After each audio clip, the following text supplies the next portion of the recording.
Methodist person. We've been recording, but this is not going to go in the podcast. No, it's Okay. not. All right.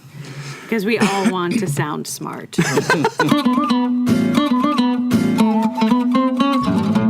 Hello, and welcome to Plain Truth, a Holy Spirited podcast. This is Maggie Elmer, and I'm here with... David Watson. Scott Kisker. And... Russell Richey. Yes, Dr. Russell Richey, the Methodist historian. We are so pleased to have you here with us Thank today. you.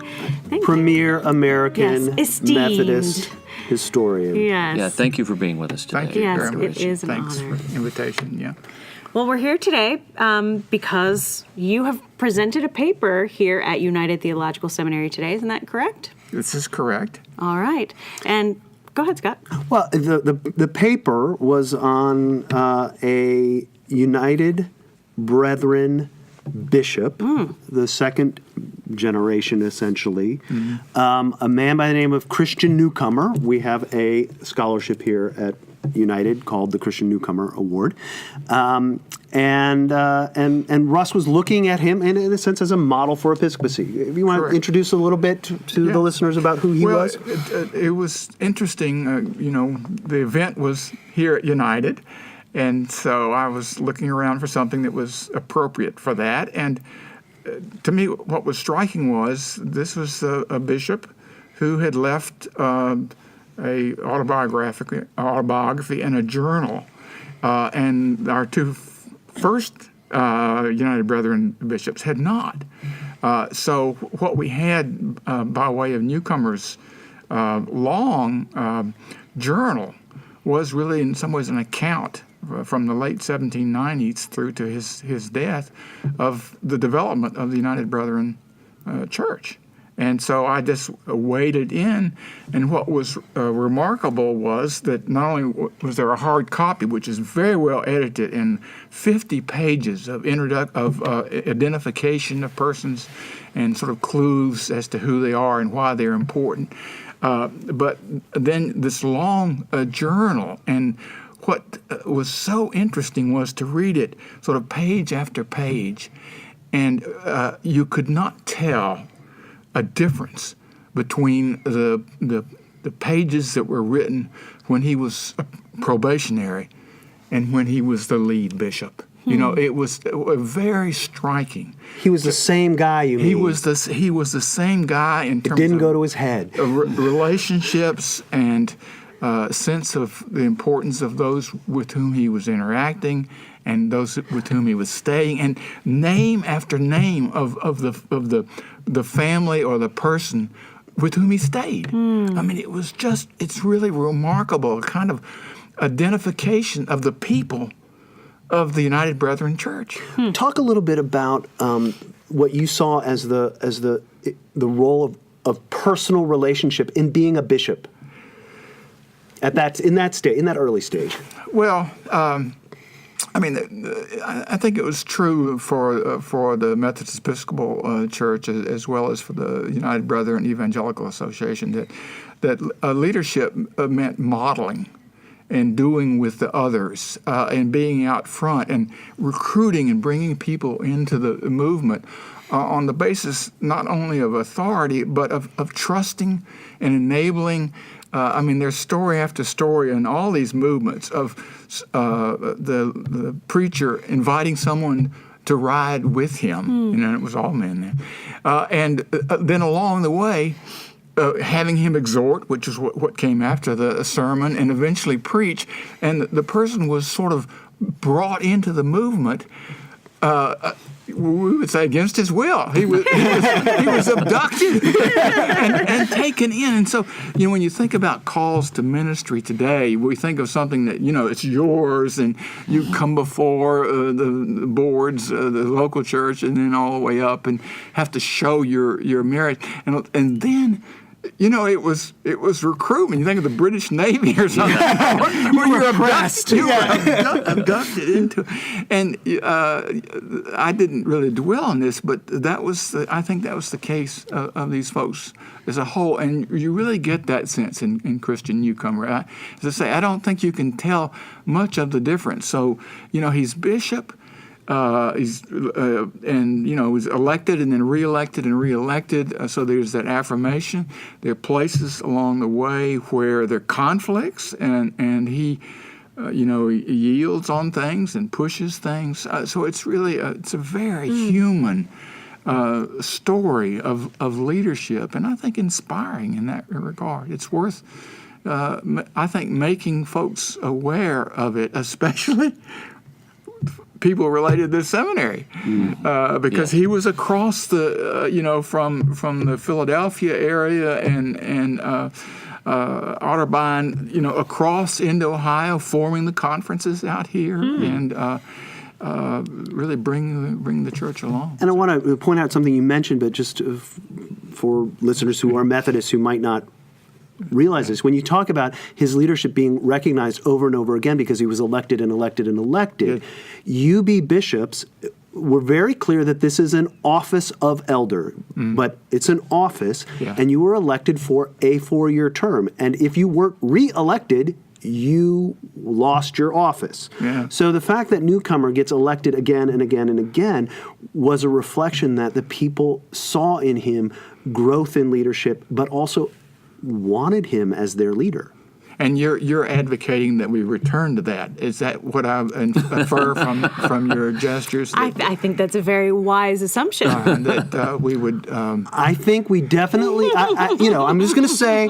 I think we need to somehow reinforce the idea that we have two orders and that bishop is an office.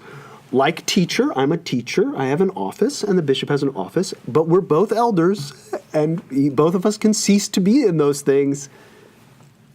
We don't cease to be elders, but we might cease to be in a particular office. And in keeping with that, on a bishop's retirement, he ought to return, or she ought to return to the annual conference and leave the council. Absolutely, because they are no longer in office by definition. Right. So now that we've established that there are some strong feelings about how the office of the bishop now that we're all in trouble.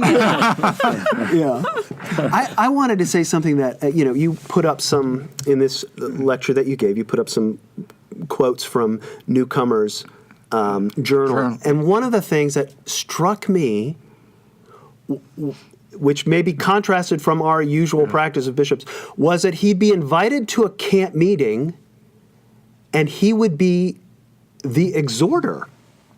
Or something less, not the preacher. Yeah. Right?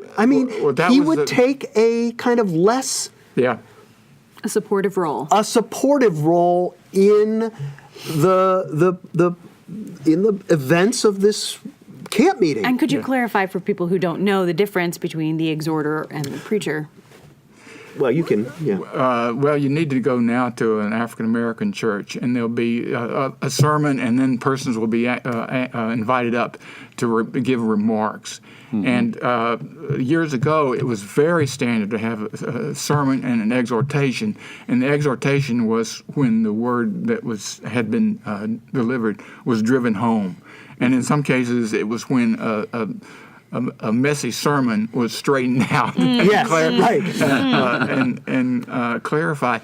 And it was not uncommon for the more senior person to give place to the junior. So you have Francis Asbury having Black Harry give the sermon. And he would do the exhortation. So and there is a kind of egalitarianism in that pattern of recognizing that what's authoritative there is not the office of the bishop, but the Word of God. And that's what is really being honored there. And the delivery of it in the speaking God's word to that situation and to those folk was the most important thing. And the leader, the bishop or the presiding elder or the preacher in charge might well want someone who is not fully ordained to give the word if he is authorized to preach, and for the more authoritative office to exhort. And we think of levels of of ordination or levels of responsibility. And, in the pathway to ordination back then, you maybe be a class leader, and then you'd get an exhorter's license before you'd get a preacher's license. So it was a first step toward becoming a preacher. Then you might become a deacon and then an elder. But here you have a bishop who's operating on his exhorter's license, essentially, which is somebody has preached the word, has taken a text, so to speak, and preached the word, and this person comes up and gives personal testimony to encourage people to receive that word, basically. That's beautiful. Yeah. But, which I think is important to stress this interpersonal character, but Newcomer also had a sense of the importance of order and of building structures that could sustain what was in place, and in some ways to create what we would now call a denomination. That is, patterns of organization that could specify what we believe, to put it, give it in written textual form, order we would say the business of the denomination in such a way that there is a kind of regularity to it. So he's really key to the development of the United Brethren from being a dynamic movement into being a dynamic denomination, and it's an important witness that we see there. And yet, even as it became a dynamic institution, institution is not a negative in my mind. No. He, as the bishop, was the glue for that through personal relationship. Not through a kind of exercise of institutional authority. But he maintained those things through the relationships that he maintained by itinerating through general superintendency. His general oversight of the church. So it sounds like a couple of things that we can learn from Newcomer today are, one, the importance of interpersonal interaction in leadership. Right. And another is the importance of order in the life of the church. The importance of exhortation in the life of the church. Are there other lessons we can learn? And part of the reason I'm asking this is, we're all familiar with sort of the decline of mainline Protestantism and closer to home for us, United Methodism since 1968 in North America, whereas that's not necessarily the case in other parts of the world. Unless there's some kind of reversal here of that trend, eventually United Methodism or the Methodist movement in North America will become either utterly insignificant or go away. What can we learn from people like Newcomer that can help us move forward to reverse that trend and to have a renewal of Methodism in this country? Well, it's really hard to undo things that we have created and structured. So, we've got various organizations and things of that sort. One of the things that seems to me that is really hard for us to get our mind around is the way in which our conferences function. And particularly with our present leadership nationally before us, we can recognize that conferences are labor unions. And they're about prerogative, who's in, who's out, salaries, insurance, it's disguised because we added laity to the conferences, added they're men and women, now they're youth, but the initial session is a union session, and I think it's so hard for us to recover that kind of dynamisms that you're talking about when we're behaving like we're part of the AFL-CIO, so finding ways of sort of freeing things up. And I think in some ways it would be instructive and interesting for North American Methodists to have a chance to see what's going on in Africa. Where you do have very fresh new patterns.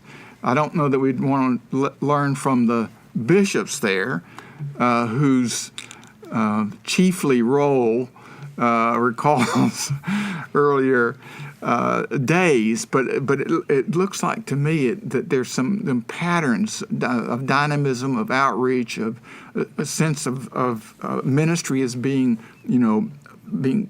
called in to serve the larger community, that we ought to find ways of recovering. And I'm really pretty great at living in the 19th century, so I'm not sure that I have 21st century solution for that, but it does seem to me that the union character of our conferences makes it very difficult for us to be creative, because clergy, they want salaries, they want security, they want retirement. I mean, you think about all the things, we want health care.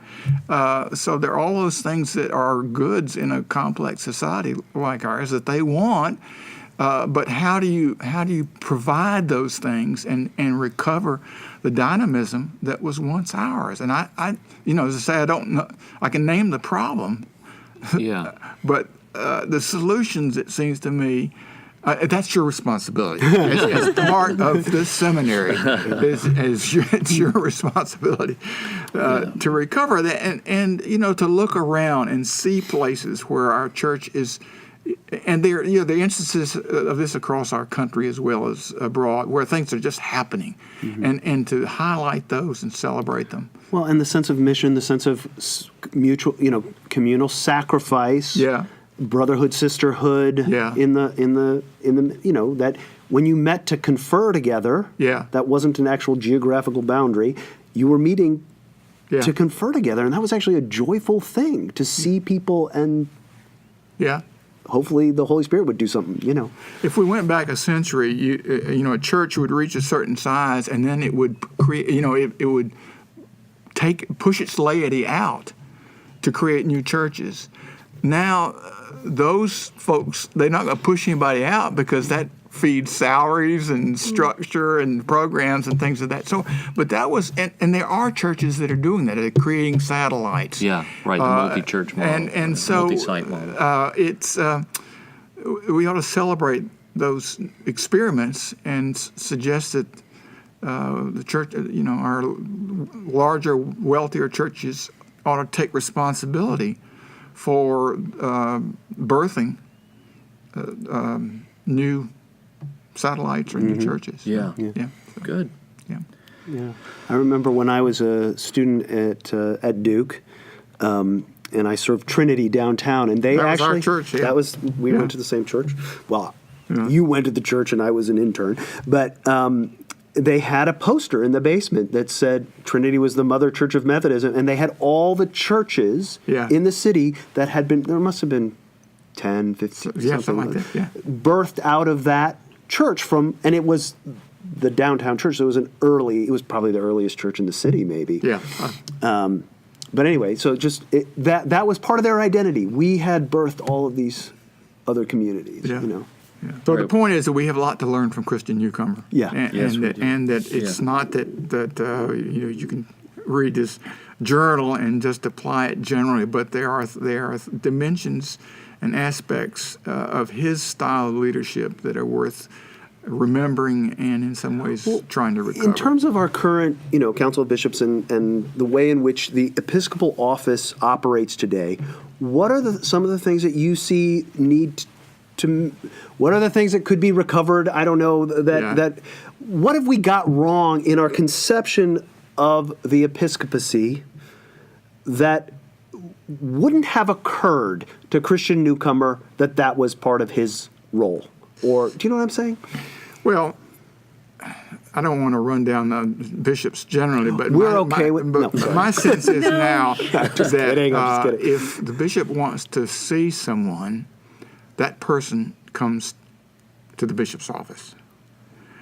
Whereas with Christian Newcomer, he went to where that person was.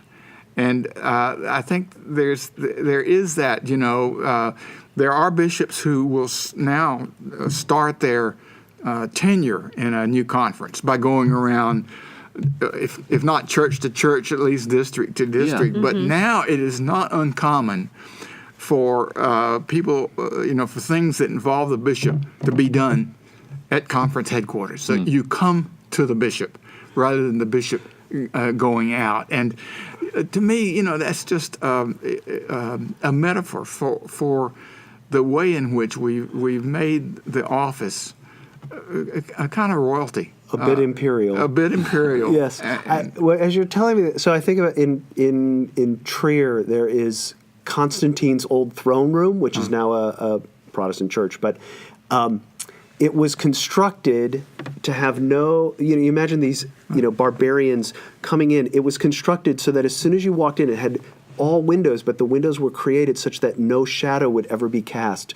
So you have this barbarian chief coming in, and suddenly his shadow disappears, and he has to walk to the front on this raised dais. It's that idea, you come to me, I don't go to you, that kind of, but you talked also about what the wording in our discipline about an itinerant general superintendency. Yeah. Can you say something about that? Well, that continues to be the normative language. But if you look at the section, chapter 3, I guess it is, on the episcopacy, you do not find those three words, nor anything that resembles that. It's just not. In other words, our bishops are only loosely itinerant and not really a general superintendency because we elect them in jurisdictions. And we appoint them to a single conference usually. They are diocesan in terms of their exercise of their office individually, but you have, when the council meets, there is a kind of papal a dimension to the meeting, the council as a whole, and it's interesting. Bishop Oden has a really very fine book on Council of Bishops, and what's interesting, if you read it section by, and it covers, it goes meeting by meeting, and you see the bishops struggling to do something creative, having fantastic ideas, getting them ready to mount, then disassembling, and when they come back together again, nothing has happened, and they start off. So, you can understand why they are wanting more permanence, but it does seem to me that what we can learn from Newcomer and the early United Brethren is that we need the bishops to be more models than authorities, and for them to exercise the office collectively in the council and individually in their conferences in ways that we would also want minister pastors to exercise their offices. And when we think about what an itinerant general superintendent meant is, so all elders have the office of oversight of word, sacrament, and order. Yeah. So a general overseer who was then itinerant, which means travels around, which is another word for apostolic. Yeah. So, the idea was what we were trying to do is take this office of elder, or this order of elder, to a general, to oversee all the church, and they would move from conference to conference to conference. They were not overseeing a conference. That's right, and that continued well and through the 19th as a century. geography. Yeah, but to me, one of the as an event. This is not Newcomer, but Asbury. What was interesting to me was that he did exactly what you said, and that is he went conference to conference. But for reasons I cannot understand, he chose to stay winter not in Maine, but in Georgia. Why would you do that? Or South Carolina. Amazing. Yeah. Somehow his conference schedule ended him in Georgia. Or South Carolina, or Charleston. Yeah. So he was no dummy. But then he moved up as the weather warmed. I mean, let's be honest. Where are you going to have the conference in August? That's going to be in Maine. Yeah. You're not having that one in South Carolina. Yeah. Nor do the people in Maine want to have their annual conference in December. But it was interesting, and again, I'm not sure about how the United Brethren did this in the late 19th century, but through much of the 19th century for the Methodist Episcopals, the bishops would move around, and so a given conference might have a different bishop every year. Yeah. Which gave you a sense of the engagement of the leadership with the leadership at all levels with one another. Well, and a conference was an event, not a geographic thing. So it was an event that the overseer from the general conference would oversee that event. Right. On behalf of the general conference. It didn't matter which representative from the general conference was overseeing that event. Right. Yeah. So and they would go to and oversee different events, right? Yeah. Yeah. So when did you come across this journal? I think it was getting ready to come out here for the event, and I have a project that I've been working on for quite a number of years. Have a contract actually to produce a volume, and it's on Midwestern Methodism. And really? Particularly, I'm interested in Kentucky and Ohio. We're divided as a United Methodist Church along the slavery lines. I mean, we're still, it's a pro-slavery and anti-slavery line that we still acknowledge. And so I wanted to revisit that. And so I've been very interested in Ohio events, persons, individuals, and Newcomer was someone who moved east-west and was involved in Ohio. And so I guess I just got on it in that way, and I was coming out here, so the thought to have a look at him, and it really has been interesting. So yes, you also. I mean, I don't know if I can make this presumption. You seem very moved by a lot of what you read. I was. I was very interested in what I've dwelt on before, just the way in which he continued to behave as though he were a novitiate, just beginning in ministry, and again the naming of person after person with whom he interacted, the names of people with whom he stayed. I mean, if you look at his journal. You get a sense of that, and because it's online, you can also do a search for the names, and so you can find out, if he met with someone from your family, and also those with whom he traveled or whom he stayed with, and so you really get a sense of the networking for the United Brethren at that period, and it's quite valuable. And I think I said this maybe already in our conversation. I was just struck with the importance he put upon naming the people with whom he stayed. Night after night. I mean, it's just brother this sometimes, and that indicates the person was a preacher. But then it's just another name, and sometimes it's a widow. Occasionally. I know Scott's jumping at the bit, but I just wanted to say something that you said very early on about the way people were sort of conscripted into the service, and almost it sort of reminded me of my husband, who when he thought he might have a call, he had a very persuasive is the word I'm going to use. We had the pastor I grew up with was very persuasive in his encouragement, and then he went to seminary at Wesley Theological Seminary, and Scott was one of his professors. And there were a couple times during the course of his education he thought, I can't do this. I'm going to get an MTS. I'm not going to. And Scott said, no. You're not. You will continue to do this. And so I thought, no, there are still some. That's like the way you conscripted Scott and me into doing this podcast. Oh, that is the opposite of what happened. But I thought there are still some enthusiastic protectors of recognizing a call and making sure that still happens. I'm grateful for that with Scott.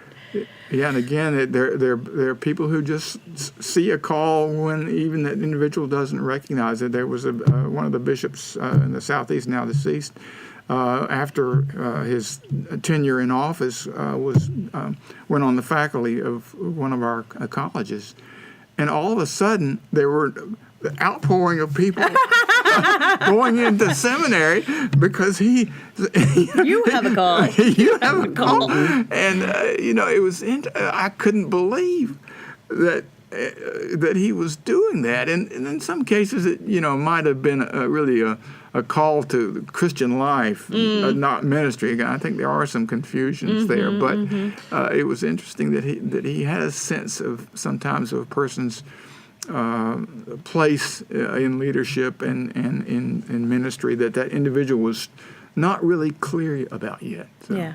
Don't you think, though, that part of the reason we're not very good at that anymore is the privatization of religion? Oh, yeah. And what we've lost is the sense of mentoring and really raising up spiritual sons and daughters. Yes, I think that's right. Taking ownership for the spiritual lives of the people who are younger than us. Yeah. And once we stop doing that, it becomes very hard to lead people, if not impossible, to lead people into a life of service to the church. I think it's right. Which can be a wonderfully, just such a wonderfully life-giving way to spend your working years. Yeah. I mean, more than just, I would say, I'm just going to take issue with your word working, not because it's not a profession. I mean, it is a profession, as we've discussed by things like benefits and all of this. That little part of this conversation made me think of something that my husband has spoken to me about occasionally, just whether or not to be bivocational or to approach the pastoral life in a way that doesn't make it such a profession and more of a fully embodied office of service and servanthood, to which I have mixed feelings. As the spouse. But as he gleefully told me once after taking one of Scott's classes, he said, "Maggie, I have the gift of it. What is it? Intentional poverty or something like that." Yeah, I said, "Oh, great, that's wonderful, dear." Good for you. Yes. Because I don't. But I think it's funny because people, as a clergy spouse, people have asked me, is it hard? Do you feel that you're in your husband's shadow, or do you feel like your life is just absorbed by this church or whatever? And I think, no, that's the wrong way to look at it. At the center of my life is Christ, and at the center of everything we really sort of live, consider, think, eat, sleep, breathe, it's the most exciting thing I could imagine. And really, I could not have imagined it. I did not imagine it. I imagined an entirely different life for myself. But it's wonderful, and it's wholly and completely encompassing in a great way. That doesn't mean it's without suffering or pain or conflict, but those things are overcomable because of it. It is. We've certainly had some treatment of ministers' spouses, ministers' wives years ago, but I'm not aware of anything that looked at it as a calling. And there is. Oh, I think so. And some people don't accept it. I mean, you have divorces. A newcomer apparently was not. His wife doesn't figure in things, and that does not seem to be. One would not look to him for guidance in how a couple, who's one of whom is in ministry, ought to live. But that it does seem to me is something that somebody ought to have another look at, because it is there are ways in which whoever is the male or female is in ministry. There's an office there for both sides of that relationship. Certainly. Sure. I've always been blessed with his appointments, that there's always been a retired elder, and it just so happens that in every case it's been a man and a woman. The man was the elder, the woman. And so, except maybe in this current one, I'm sort of flying solo. But yeah, there's always graduated. Yeah, I guess so. I don't like it as much. I like having someone who's sort of been down the road before me. Yeah.